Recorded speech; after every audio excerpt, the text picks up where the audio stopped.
You are Michelle Lee Cormier? And Ms. Cormier is charged with the first-degree felony offense of murder in cause number 25 DCCR 0153. Mr. Radford has filed, there's a motion to quash the indictment. The state has filed a reply. Obviously, I've looked through both of these. I guess I'm confused, Mr. Radford, when you say it doesn't allege the requisite mens rea for murder? Judge, if I may, the common law has established that murder is when someone intentionally and knowingly causes the death. Okay, but the statute is what we're going to go by. Yes, ma'am. Okay. But I don't think it was the intention of the legislature to remove the requisite mens rea. What makes you think that?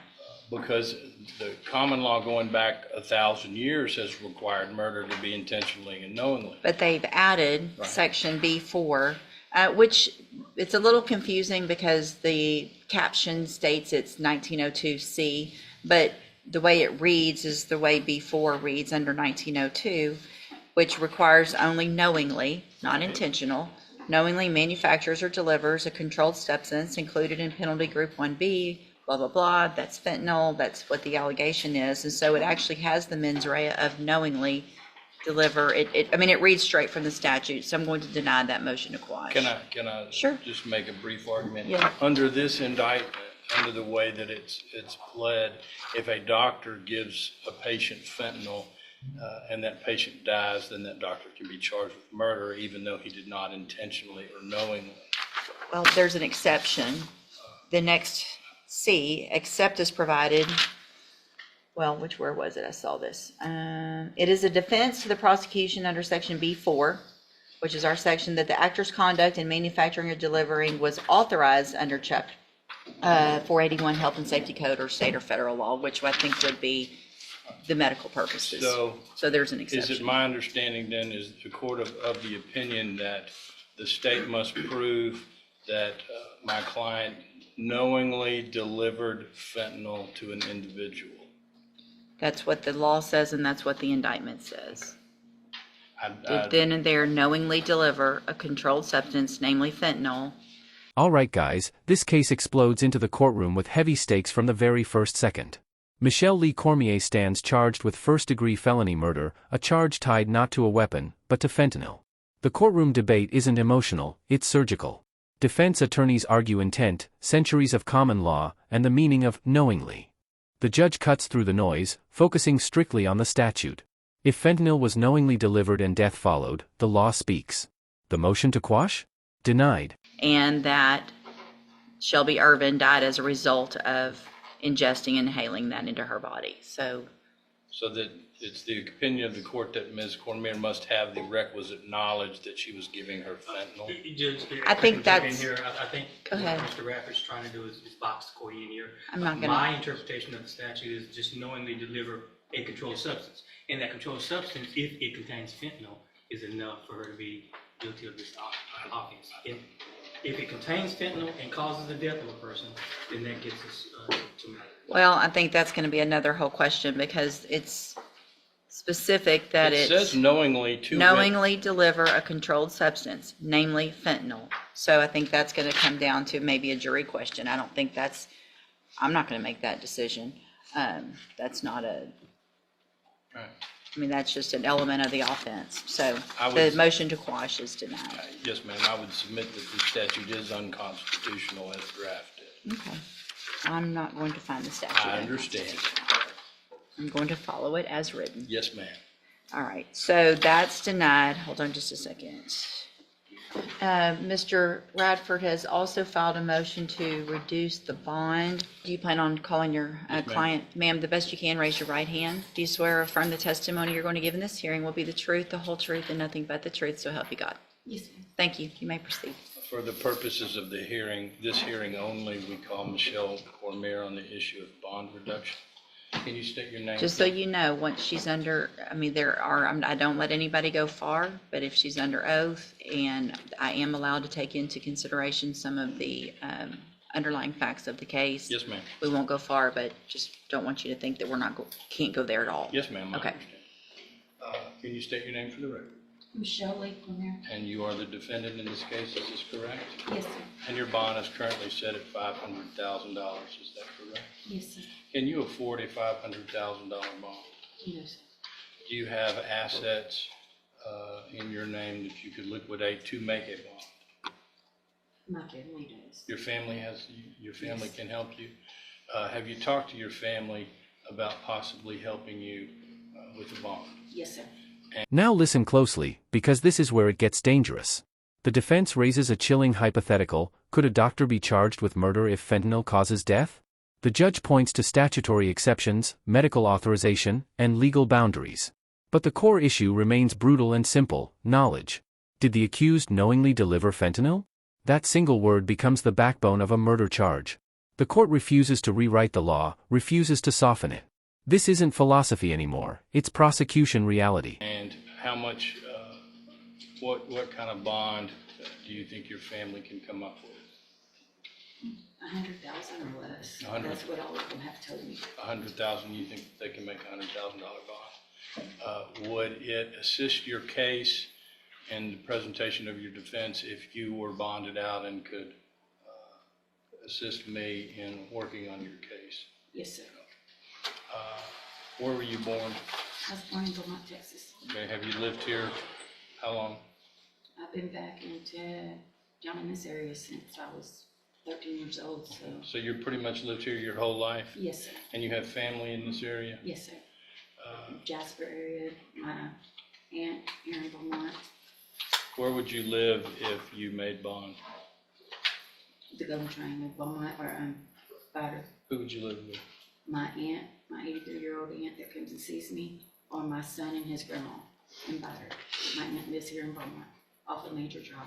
If the court set conditions of your bond, including a GPS monitor and random drug testing, would you agree with that? Yes, sir, I sure will. What is your criminal history? Have you been to TDC before? Yes, sir, I went for a burglary of habitation back in 2013. How much time did you serve? I made my first parole, and I served 2.5 on that 10 because they sent me to safety. And I successfully came off of parole July the 11th of 2023. That's a witness. I want to know, I'm trying to I think it's probably in this reply. What was Ms. Cormier in custody for Or theft, if I'm not mistaken, Judge. when this happened? Yes, Okay. ma'am. So the allegations here are that you were in custody for theft. Can I rephrase that? No, Okay. just Okay. answer her Yes, question. ma'am. In custody, smuggled in some drugs of some type in your vagina that you gave to someone else that the allegation is led to her death that had fentanyl in it. Am I correct? That's it in a nutshell, Judge. All right, go ahead, Mr. Coleman. And you don't disagree with the judge's assessment that you, in fact, smuggled fentanyl into the jail? I'm gonna object as to that. Alright guys, the spotlight shifts hard. Bond reduction. Michelle Cormier takes the stand under oath. A $500,000 bond hangs over her future. She admits her family might raise $100,000, not enough. Roots in Texas, family nearby, promises of compliance, GPS monitoring, drug testing, all laid out. But the court digs deeper. Prior incarceration. Parole history. The past doesn't stay buried here. Every answer tightens the legal noose as the judge weighs freedom against public risk. I think you said the allegations are, what he's trying to do now is bind her into a confession. I'll move on, Judge. Thank you. While you were in jail, did you provide a controlled substance or substances to other fellow inmates? Again, Judge, I'm going to object that is not relevant at this time. I'll move on, Judge. Thank you. Where did you get those drugs? I'm going to object at this time, Your Honor, to that. I think any of those are going to go to her Fifth Amendment right Yes. against self-incrimination, Yes, Mr. One last Coleman. question. When you were arrested on the theft offense back in November of 2024, did you have a pending felony drug case in Orange County? Had you been arrested for methamphetamine possession in Orange County? Yes, ma'am. Yes, sir. That's all I have. What's the status of that case? Do we know? Still pending as far as I know. Okay. I don't think it's been filed. But if it's orange, it could They're take- waiting on it could take drugs. years. testing. Okay, anything else? No, ma'am. No, ma'am. All right, based on the criteria under 17.15, the information that I have, the nature of the offense, I'm going to deny the petition or the request for a reduction in bond. I think 500,000 is adequate based on the nature of all of those matters. All right, anything else then on this case? No, ma'am. Okay, we'll reset it for an announcement. Thank you. May I be excused? Yes, thank you. Judge, for the announcement purposes, I am waiting on a report from my expert, and I anticipate that will be early June. Okay, we'll just do a normal reset and we'll see where we are at that point. Thank you. You can go back with the bailiff. Then it turns brutal. Allegations surface, drugs smuggled into jail, concealed, transferred, and ultimately fatal. Objections fly. The defense blocks questions inching toward self-incrimination. The judge allows just enough to expose the gravity without forcing confession. A pending drug case lurks in another county. This isn't an isolated incident, it's a pattern the court cannot ignore. The ruling lands cold and firm, bond reduction denied. $500,000 stays. The system doesn't blink. All right, so are you Howard Celestine? And Ms. Prazo, will your client waive the formal reading of the indictment in each case? Mr. Celestine, in cause number 24 DCCR 0919, you're charged with a third-degree felony offense of manufacturing or delivering a controlled substance from January 10th of 2024. That indictment alleges that you were previously convicted of aggravated sexual assault of a child, a first-degree felony, April 13th of 2009. And how do you plead to that charge? Are you pleading guilty freely and voluntarily? And because you did what they charged you with? And is that prior offense true, that prior conviction? The one that I read out, the aggravated sexual assault of a child, is that true, that is a prior conviction of yours? Yes. Okay. And cause number 24, DCCR 1549, it says count one only, but then it says a 20-year term, so it has to be count one and two. Right, that was my intent. If it's That's 20, correct. count one and two, Yes. okay. Oh, There's only one prior. right. So that's what makes that third degree turn into a The second. second degree. Oh, okay. Sorry. So pleading on count one would only be to the underlying offense. Right. Okay, so in 24 DCCR 1549, you're charged with a second degree felony offense of aggravated assault with a deadly weapon from June 24th of 2024. The indictment alleges that same prior conviction from April 13th of 2009. And how do you plead to that charge? Again, are you pleading guilty freely and voluntarily? And again, is that prior conviction true? And did you enter your plea of guilty in this case freely and voluntarily? Yes, Judge. And because you actually did what they've charged you with? Yes. So in cause number 24 DCCR 1550, you're charged with a first-degree felony offense of murder from June 24th of 2024, and the state's elected to proceed on that count only. And how do you plead to that charge? Yes. Again, are you pleading guilty freely and voluntarily? Freely. And because you did what they charged you with? Yes. In cause number 24 DCCR 1551, you're charged in that case with the state jail felony offense of abandoning or endangering. All right, guys, just when you think it's over, another defendant steps forward. Howard Celestine faces a cascade of charges: drugs, assault with a deadly weapon, murder, child endangerment. One by one, he pleads guilty. Freely. Voluntarily. No hesitation. Prior convictions resurface, including aggravated sexual assault of a child. The courtroom is silent as each charge is acknowledged. This isn't a trial, it's a reckoning. The law isn't asking questions anymore. It's passing judgment. A child from June 24th of 2024, and how do you plead to that charge? Yes. Again, are you pleading guilty freely and voluntarily? And because you did what they've charged you with? In each of these cases, I have here on the computer some documents that have your signature on them that the state has marked as exhibit number 1. Before you signed these, did you go over them with Ms. Perazzo? Yes. Do you fully understand them? Yes.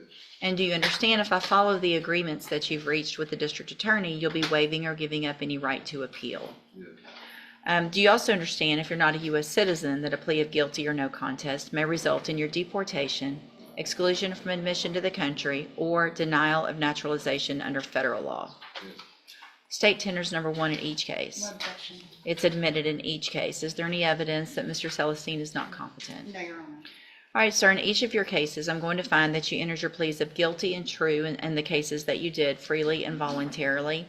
Find that you're mentally competent and you understand the nature and the consequences of your pleas in each case. In cause number 24 DCCR 0919, find sufficient evidence to find you guilty, and at this time find you guilty of manufacturing or delivering a controlled substance. Find that prior conviction true. Sentence you in accordance with your agreement to a term of 20 years in the Institutional Division of the Texas Department of Corrections. You will receive credit on that sentence for any time that you've been in custody that the law gives you the right to receive. In cause number 24 DCCR 1549, also find that you entered your plea of guilty freely and voluntarily. Find sufficient evidence to find you guilty, and at this time find you guilty of aggravated assault with a deadly weapon. Find that prior conviction true. Sentence you in accordance with your agreement to a term of 50 years in the Institutional Division of the Texas Department of Corrections. You will also receive credit on that sentence for any time that you've been in custody that the law gives you the right to receive. In cause number 24 DCCR 1550, find sufficient evidence to find you guilty, and at this time, or find that you entered your plea freely and voluntarily. Find sufficient evidence to find you guilty, and at this time find you guilty of the offense of murder. Sentence you in accordance with your agreement to a term of 50 years in the Institutional Division of the Texas Department of Corrections. You will receive credit on that sentence for any time that you've been in custody that the law gives you the right to receive. And then finally, in cause number 24 DCCR 1551, find sufficient evidence to find you guilty, and at this time find you guilty of the state jail felony offense of abandoning or endangering a child. Sentence you in accordance with your agreement to a term of 2 years in the state jail prison. You will receive credit on that sentence for any time that you've been in custody that the law gives you the right to receive. These cases will all run concurrently, which means together at the same time. I am making an affirmative finding of a deadly weapon in cause number 24 DCCR 1549. I'm handing you in all of your cases the trial court certifications that shows that these were agreements that I followed, and so you've waived your right to appeal. I have also handed you a written admonishment regarding your ineligibility to possess a firearm or ammunition. Because of the judgments entered against you, you're ineligible under Texas law to possess a firearm or ammunition. Possession of a firearm or ammunition could lead to charges against you. Firearm is a legal term. You should read the written admonishment I provide you to see what devices qualify as a firearm. If you have questions about the laws that make you ineligible to possess a firearm or ammunition, or about how long that lasts, you can talk to Ms. Perazzo. All right, good luck to you, sir. You can go back with the bailiff. And here comes the hammer. Sentencing is swift and unforgiving. 20 years. 50 years. Another 50. 2 more. All running concurrently, but the message is loud. Deadly weapon findings. No right to appeal. No firearms. No ammunition. The judge explains every consequence, every restriction, every door now permanently closed. This is the end of the road in this courtroom. Lives altered. Futures sealed. Alright guys, this isn't drama. This is real justice, written in time served.